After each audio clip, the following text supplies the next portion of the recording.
Hello, you guys. Welcome to episode 3 of Sports Talk with Cam and D. How you doing, bro? Yes, sir. I'm good. I'm good. How you doing, man? I'm good. I'm good. Another great day. Another some great content today, and ready to get started. About you? Yeah. All right. So today's episode is about LeBron James. We just gonna break down the legacy of LeBron James, talk about his career, kind of person he is.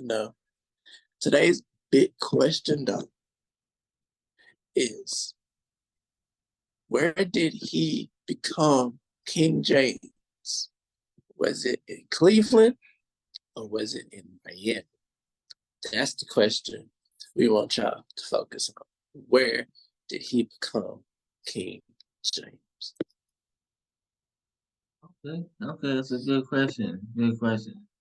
So for me, LeBron has been one of the most exciting players for a while now. You know what I'm saying? Even before he played NBA basketball. You know what I'm saying?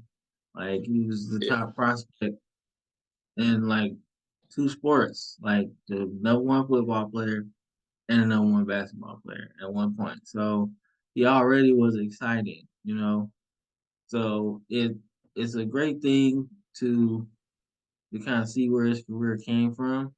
You know what I'm saying? As far as mm-hmm. like taking the high school route. You know what I'm saying?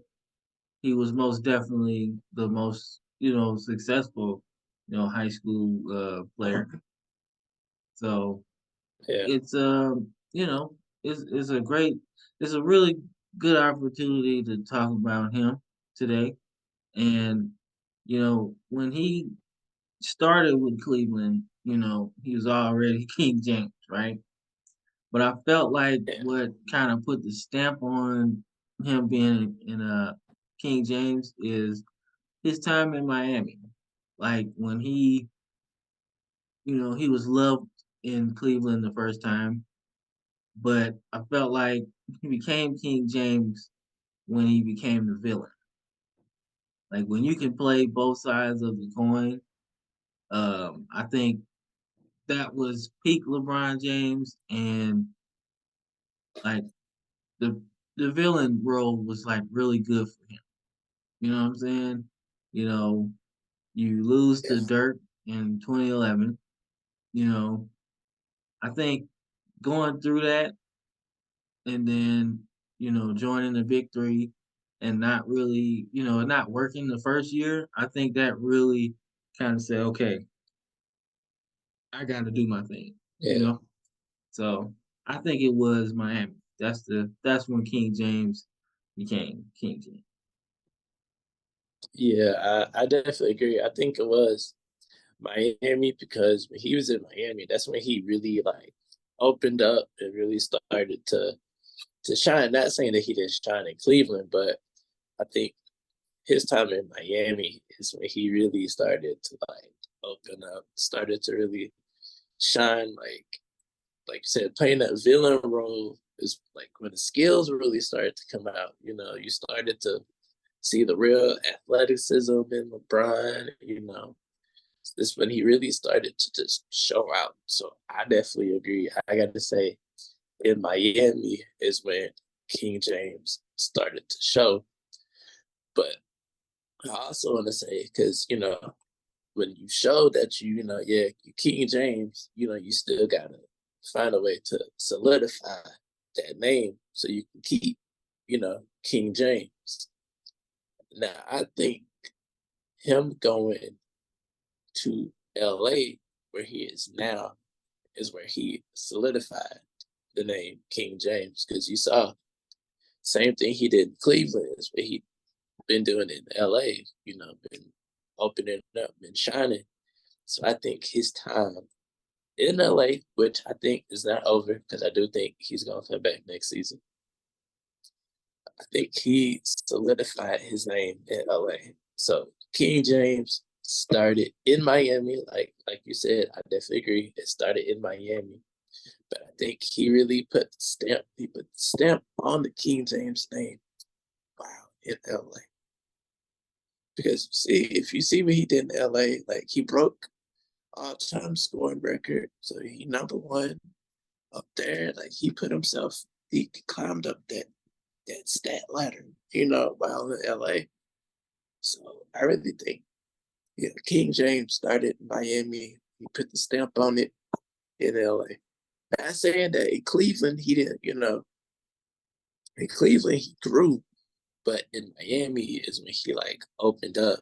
And when he went to LA, he opened up even more. So now that's why people see him as King James. Nah, nah, nah. I like what you said. I just think that when he came to LA, it wasn't all basketball, you know. And I'm a Lakers fan, you know what I'm saying? I've been that way since I was a little kid, you know. So when you come to LA, you know what it's about, you know what I'm saying? Like you can't just come there and then not win. Everybody Yeah, come to LA and they won. the win. You know what I'm saying? Like everybody. Go to 50s, go to 60s, go to 70s, you know what I'm saying? 80s, 90s, 2000s, 2010s, you know what I'm saying? So everybody's won. You know, Shaq, Kobe, Magic, Worthy, Kareem, like everybody's won. So when he came here, it was important that he won. You know what I'm saying? Yeah, But I just know like he's later in his career and it wasn't all about basketball. Had we gotten him yeah, when he was like I say before he went to Miami, like for the big three, or even after he left, like had we got him then and we could have like, changed, passed the torch a little bit, you know what I'm saying? Between him yeah, and Kobe, I think that would have been a little bit more exciting to me, being a Lakers fan and everything. But you know what? I was happy to have him. I'm happy to have him, even if he came back or didn't. I was happy to have him, and it gave me a more of appreciation for him, you know, hmm because like I said, me being a Lakers fan and a Kobe fan, it's one of them things where, when somebody else come there that's just as big as Kobe in a sense, it's like, yeah, I don't really know, you know what I'm saying? But it was definitely good, you know what I'm saying? He got a championship here, and that was, you know, really exciting, you know what I'm saying? And yeah, it was good because it also brought Anthony Davis to LA. You know what I'm saying? I don't think yeah. Anthony Davis comes to LA without LeBron James. I think Anthony Oh yeah, Davis goes somewhere else. You know what I'm saying? Like even with our history of like really good big men, I don't think Davis comes to LA without. So yeah. Without it, I think it was good. I think it's really really good for him to step out. And do something different. You know what I'm saying? yeah, Because he could have stayed in Cleveland. You know what I'm saying? And it would be a little different. You know what I'm saying? Because although they were going younger, I thought it would be more interesting if he stayed there. You know what I'm saying? Finish yeah. his career out. You already left, once. You know what I'm saying? So, what you think about that? Do you think if he stayed in Cleveland, would he be more more respected, or do you think that I LA added the respect level? Um, I mean, as far as like, finishing out his career, yeah, of course, yeah, go back to Cleveland, finish out your career in Cleveland, of course, that's everybody, how they always imagine, finishing out your career. Albert did it with the Cardinals, came back to St. Louis, ended his career with the same team he started with. But not everybody, you know, is on that same thing. Right. I think I think him going to LA added some more respect to his name. 'Cause I think if he would have went back to Cleveland, what he did in LA, he wouldn't have done in Cleveland. And I only say this because in LA, you gotta look at the backup that he had. Because the backup that he got in LA, I don't think he would have had that same backup in Cleveland because True. True. Cleveland would have just been looking at it as, LeBron would have been in his own circle. Like, you got to do this by yourself. LA, when you go to LA builds a team around a person. So I think when he came to LA and they built a team around him, that's what helped him, break the all-time scoring record, really helped him, like I said, solidify that King James name. But I think, like, if he went from Miami back to Cleveland, stayed in Cleveland, I don't think he would have did the same thing as he has been doing in LA. So I just think him, going Miami, Cleveland, and Cleveland, LA. I mean, I see no problem with him finishing out in LA. I mean, he can always Cleveland. We know whether we like it or not. Cleveland is still gonna retire his jerseys. He's still gonna have that jersey retirement ceremony for a Three basketball game. places. We all know that, right? Three We all know places. that. Yeah, three places. That's You pretty. know, That's exciting because he's obviously gonna have it in Cleveland. Then he's gonna have it in Miami. That's for sure. It's only right because you got right? Wade and Bosh already retired in Miami, so you can't not retire James. You know what I'm saying?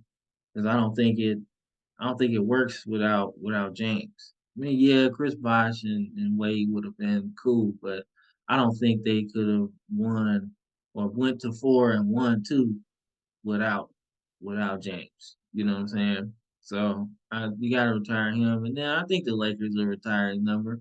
I mean, he did win. Yeah, You know what I'm saying? So I think they'll retire it. You know what I'm saying? So I think that's really cool. You know what I'm saying? So I'm all right with him finishing out. He got his son just committed to USC. You know what I'm saying? So that's a big school out there. You can't be in LA without talking about USC, you know? So yeah, um, that's like a perfect storm, you know what I'm saying? So I think I think he's good. I think it's a good way to end. You know what I'm saying? I just thought Cleveland mhm, would have been cool because you start where you finish. I like your example of Albert, finishing, but it's sometimes all about timing too. Because I think Cleveland was yeah, rebuilding and like I said, Kyrie had left, you know what I'm saying? So I don't think he really wanted to do a rebuild like that. You know what I'm saying? Young players try to yeah, I wouldn't want to do that either. You know what I'm saying? Knowing I still got a lot of championship basketball to play. Like I wouldn't have wanted to restart yeah. anyway, you know. So Especially like this late in his career, I don't think he really wanna be. He wouldn't be on board with like this rebuild. Like this late in his career. He like, you know, I'm in the tail end of the prime of my career. Like, I'm not really focused on rebuild. I'm focusing on another championship. That's why I think he'll come back next season because he got one more season on his contract. So I think he'll just take the time this summer, just think, you know, just kind of think about, is this it? Do I think I got one more left in me? Like, it's like, just think like, do I got one more left in me? Do I got another season left in me? Like, write down what your goals are. I'm pretty sure one of the top 5 goals is to win a championship. Everybody would love to their final season end it with a ring on their finger. So I think as far as him, because the big question right now is he going to retire? Me, I say no.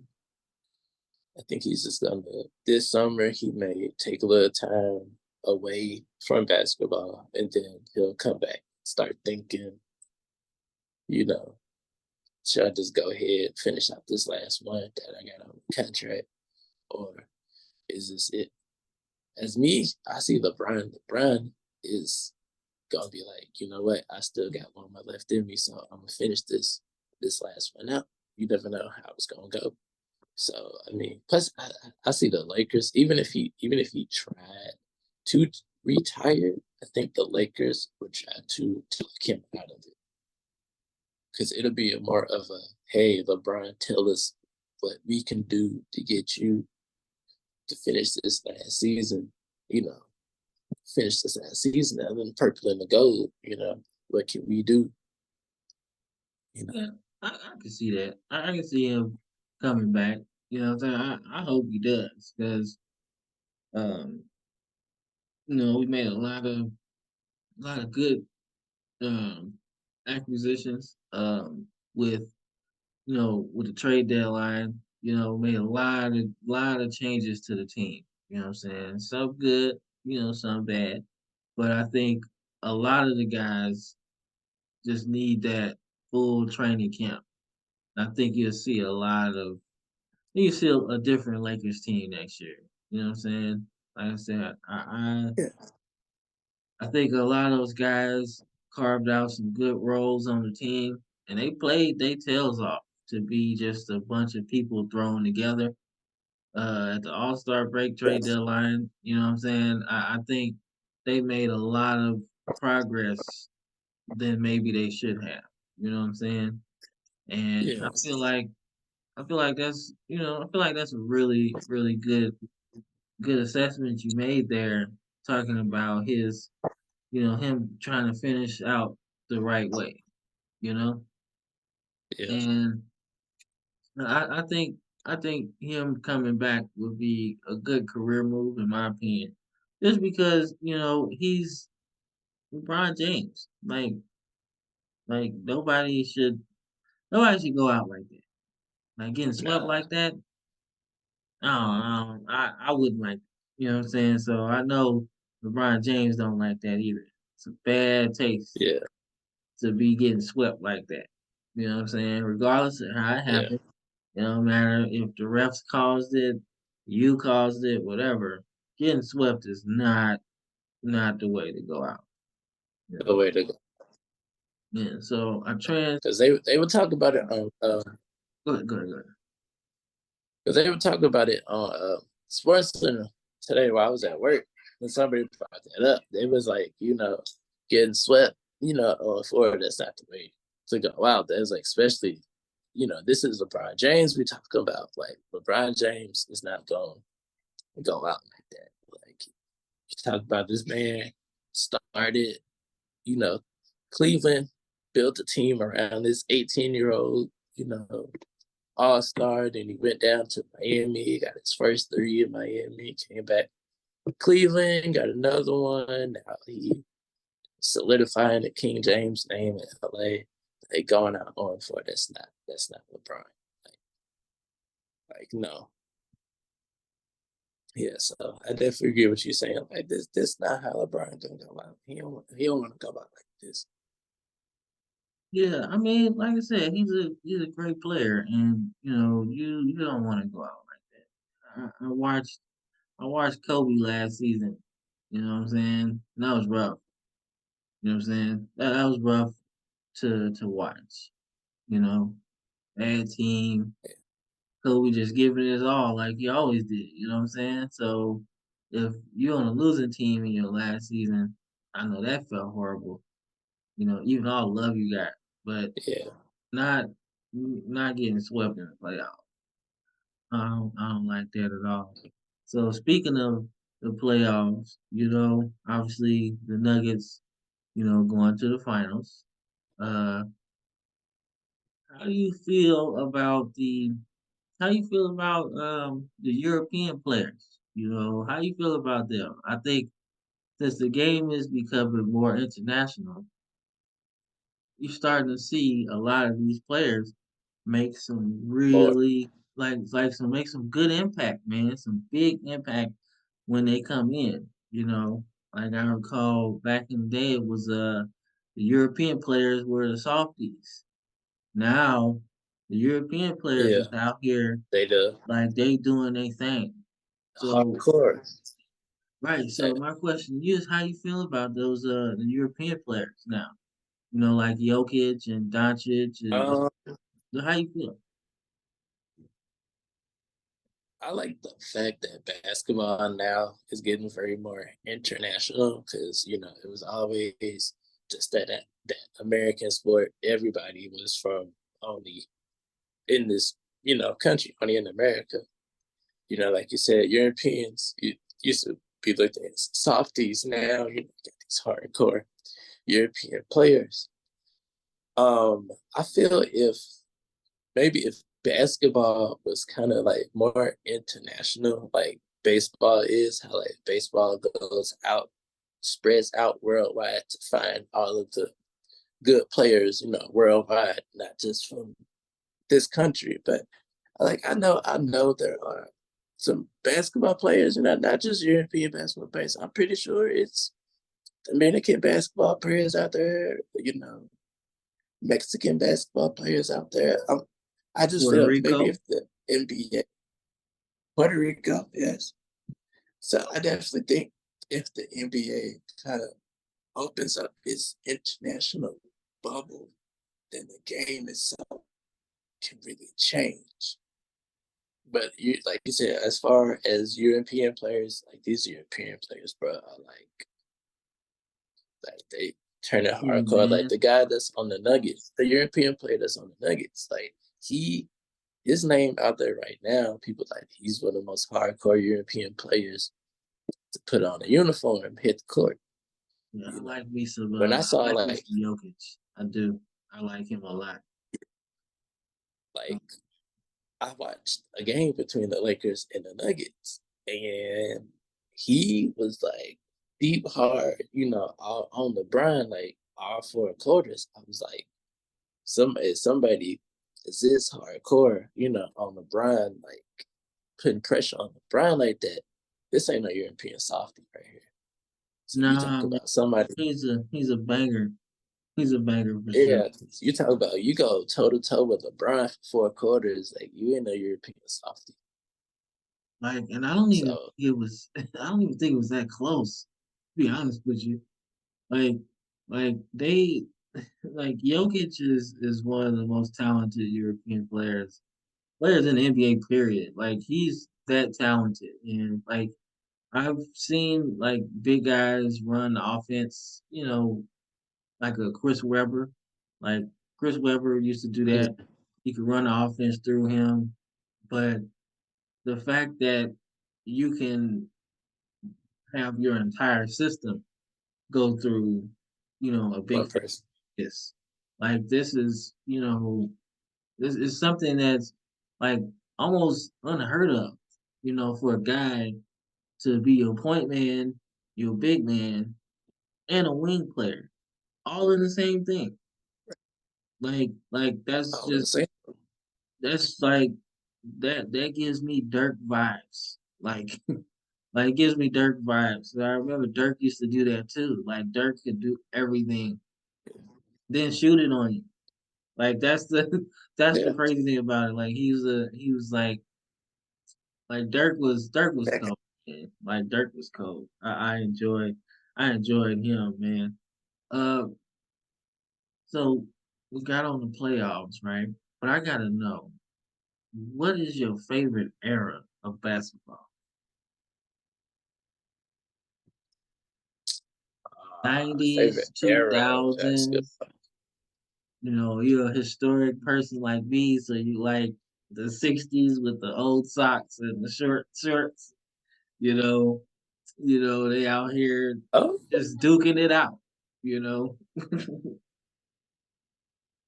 mine is the early 2000s, that era, the up and coming of like Kobe and all of them, because it's always like I used to always love watching Lakers games with Kobe, seeing it'd be like 98, 98, and it'd be like 3 seconds on the clock, and then like, just ball hit his hand for a second, next thing you know, it's gone through the net, Lakers win. like That's what I used you to knew like. where it was gonna go. Like you knew where it Like was you just gonna go. you like just knew, like it's 98, it's 98, 98 Kobe right there. You just know once it touched Kobe hands, like it's a done deal. Like it's a wrap. That's how it always was. that was a really good time. I Yeah, like the 2000s too though. Like yeah, that was my era too. Like I liked yeah. it. There was just so many good players, man. Like, Kobe, T Mac, Chris Webber, you know what I'm saying? Like you still got a lot of dudes, you know what I'm saying, that's doing their thing, you know? And I mean, like I know those like Allen Iverson was like my second favorite player, you know? Yes. He's my second favorite player, you know what I'm saying? Back in 2000, like he was definitely my second favorite because like, Yeah. he just went at everybody. It didn't matter. You know what I'm saying? Didn't matter what size you were, didn't matter what position you played, he went at you. And he crossed Jordan. Like, like Oh, who got the audacity to cross Jordan? You feel me? Like, like nobody does that. I get it. It wasn't like nobody in the can do it. 2000s. That's what I'm saying. I get it wasn't in the 2000s, but he still did it. You know what I'm saying? Like, and that just kind of like made it into bigger. Made him bigger. Honestly, you know what I'm saying? Like, Yeah. and as a Lakers fan, like I hold him in a higher stature than anybody else because the Lakers was like when he won his MVP in '01, right? Like, it was like the coronation of like the little guys. Like it still matters. You can still be little and you can still do your thing. But the Lakers was just running through the playoffs, right? I think they might have been undefeated when they got to the finals against Philly that year. But Allen Iverson dropped like 50 and kept them from like sweeping through the whole playoffs. So that kind of performance, going through Kobe, going through Shaq, just to get one game, is legendary because you went through, the gauntlet. You know what I'm saying? Don't get me wrong, Philly has some good players, but AI stirred the drink. You feel me? And for him to go at Kobe like that, I thought that was like that resonated with me more than anything. Cause I'm like, these dudes Yeah. is running through everybody. And it's not close for real. But the fact that he said, you know what? I'm gonna do it. Like I'm gonna give everything I got and we gonna get at least one. You know what I'm saying? Like that just resonated. Like and another player that I really enjoyed was T Mac because Okay. T Mac was like Kobe on steroids. You feel me? like like he was like Kobe on steroids, bro. Like I kid you not. Like he was out of this world. And in the 2000s, like those three players kind of resonated with me. And I hate to not Yeah. give a lot of love to the big fellas because shoot, there was a lot of good ones too. You know what I'm saying? Yeah. But those three players definitely resonated with me because that's how tall I was. I wasn't gonna be as tall as those other guys, so I was like, "Well, I'll be a guard." You know what I'm saying? So but T Mac went at Kobe, and I like their matchups. You know because they really it was like two alphas going at it. I Yeah. ain't never seen nobody serve Kobe like that either. You know what I'm saying? Yeah. Like he served Kobe like a couple times. You know what I'm saying? To the point where I'm like, oh, Mm. somebody can do that to Kobe. You know what I'm saying? Didn't think it was possible, but T Mac definitely did it. So my question for Yeah. you is, what who's your favorite player of the 2000s? Favorite player of the 2000s? Um, I mean, I really followed Kobe. I was really, a big Kobe Bryant fan. That was my guy in the 2000s. Yeah. I To mean, it took me a minute to kind of like hook with like the D Wade, like D Wade, like LeBron, since he's the topic of the night. But I always follow Kobe because I just like I would turn on Sports Center and they would talk about Lakers game. I was tired, 98, then you blink your eye, Lakers win because Kobe just did what Kobe could do. You know, Kobe doing work, man. Kobe just doing work. Yes. I Yeah. just like because I think the early 2000s with basketball, it was like exciting. I call it nail biting, but exciting at the same time because when you watch the game, your team may be down like 5, 6 points. You got 2 minutes left. Games back then, you like, oh, we got 2 minutes left. You're down by like six. You know, blink your eye. Now you're down by like four. Blink your eye again. Now you're down now. It's tied up. It's like you got like you just went from 2 minutes now 30 seconds. Y'all tied up. In the Lakers game like that, you just always knew that Kobe was gonna be the one to pull the trigger and get the last bullet out. You know, Yeah, man. Like I said, that's why, Kobe is like my GOAT because it's those performances that stick with you. You feel me? yeah, Like over time. Like you can think of the 81, you know, against Toronto, the countless game winning shots, the playoff performances. Like, I mean, dude literally was like Jordan, man. Everything that people talk about Jordan is exactly what Kobe was to me. Like, yeah, that was my guy. Like, you couldn't tell me nothing. Like, I argued to the end of time about how good Kobe Bryant is. Like, I don't care. Like because that's what I seen with my own two eyes. I didn't get a chance to really see Jordan except for when he was with the Wizards, and that's not Jordan. I don't care what you say. I don't know who that was, but that's not Jordan. yeah, You know what I'm saying? And it's just those things that kind of moved me about Kobe, man. Like he could just do it. He could take it. Didn't matter. Win, lose, he was gonna take that shot and he lived with it. Good, bad, yeah, indifferent, championships. He just did it. Like, and that's what kind of separates me and that GOAT conversation with LeBron James because it's it's just one of those things where you know what you've seen, and when yeah, you're young, you know you know what sticks with you when you're young, like has an impact on you. mhm, And Kobe just did that for me. And that's not saying LeBron James is not a great player, because he's up there, like up there. Like we're talking yeah. top five. I don't care who you say He, about the top he up there. five, he's top five.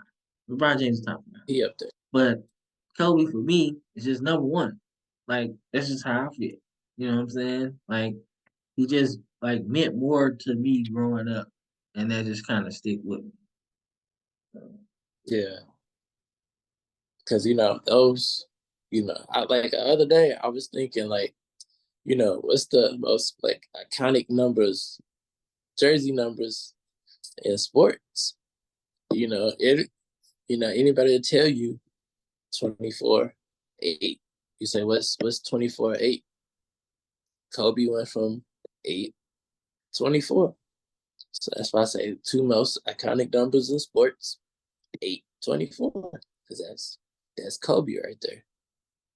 So, Definitely. Most and I definitely. kind of feel like with LeBron going to LA, not saying that he like fully stepped into the shoes of Kobe, but he kind of, in LA, they always look for that leadership role, that one person to take that leadership role of the team. And I think LeBron stepped into it, not fully, even though not fully like Kobe did, but like he like stepped into it, that leadership role that LA needed, because it's kind of like with any LA team. It's like if they don't have leadership, then they just don't have a team. That's how LA sports look at it. If they don't have some type of leadership on their team, they don't have a team. And so that's how LeBron is. Kobe was the same way. Yeah. All right, y'all. So this wraps up another episode of Sports Talk Cam and D. I hope y'all enjoyed this episode. As you know, we come out here every new episode, try to do one every day. Next topic be something bigger, more exciting. So as you know, we are on TikTok now. So type in Sports Talk KMD. Follow us on TikTok. Every episode you see on YouTube, it's on TikTok. So pass the YouTube, word around. Spotify, wherever you get your podcasts, we on there. You know, ESPN, we on the way. So, Stephen A, you got to scoot to the side. All right, we So, growing, but man. We growing, we most going, but definitely. we appreciate y'all. We love y'all again. This is Sports Talk, Cam and D. All right, see y'all next episode. So forth on the way. Don't forget, like, subscribe, and come join us in Yes, conversation. All right. See yes, you later, sir. you guys.